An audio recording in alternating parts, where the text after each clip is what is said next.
This video is about why it's okay to practice DJing, why it's okay to fall back on set routines, why it's okay to rehearse. And I'm going to first read you a social media post by a very famous DJ on this exact subject. I'll tell you who it is afterwards. So this is some of what he had to say recently. Some people get weirdly offended by the idea of DJs practicing.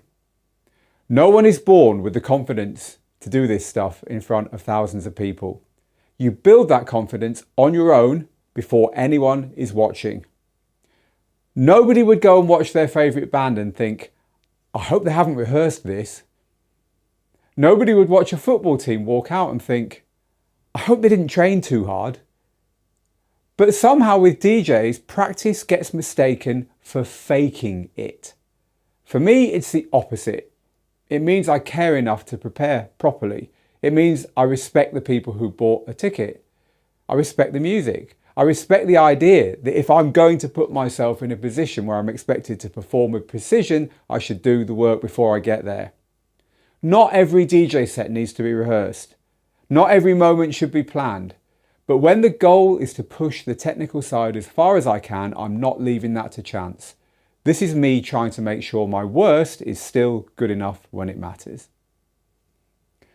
Okay, so I agree with everything that DJ said there. I think he said it very well. That DJ happens to be our tutor, James Hype, who has a DJ course and a production course available from our school.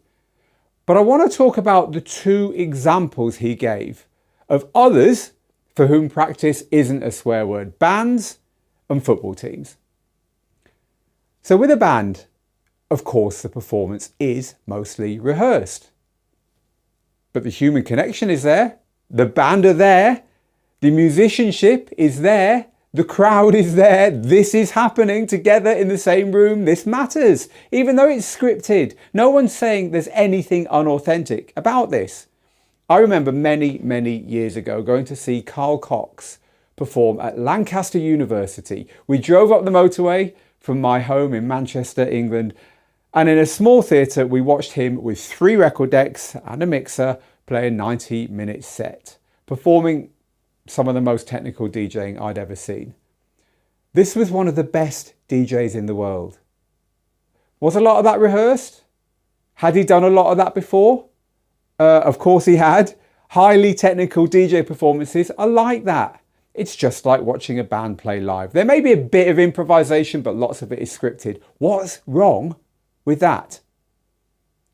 The other example James gave was the football team. So here, set plays are rehearsed, overall tactics are taught, fitness and communication and muscle memory all practiced, individual skills and techniques are drilled, of course they are, but as soon as the game starts, what actually happens cannot be rehearsed. Just like a longer DJ set that isn't all about technical skills.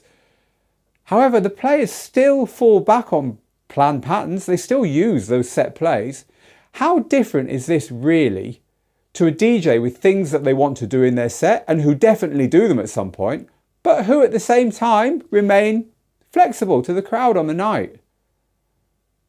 Ultimately, whether you stick to planned things like a band, whether you freestyle it completely, or whether you do a bit of each, which is what most DJs do.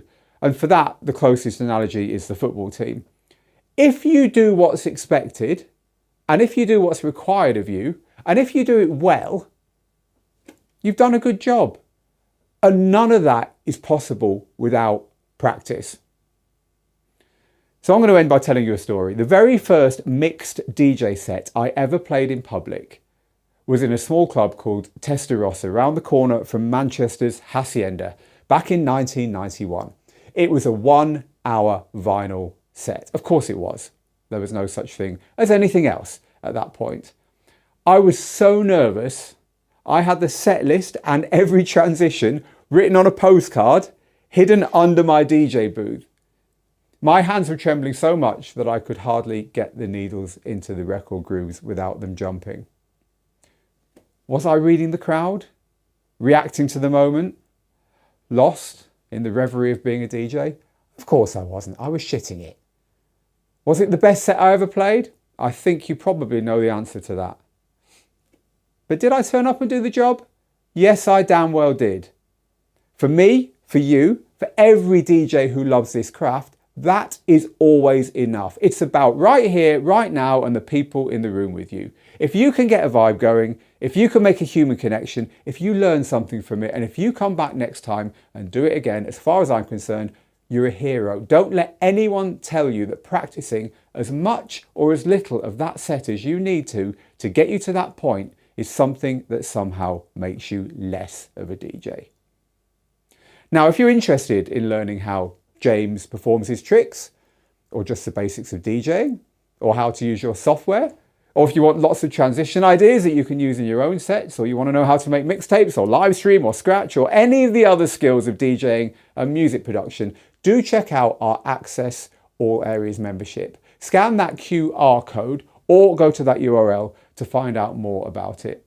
And if you're not a member of Digital DJ Tips, just clicking the join button on our website at digitaldjtips.com will get you a free copy of our book, Rock the Dance Floor, where I go into more detail about our teaching philosophy and help you get started in this hobby. Until next time then, get good, get out there, make the moments, and do let us know your views on practicing DJing in the comments underneath.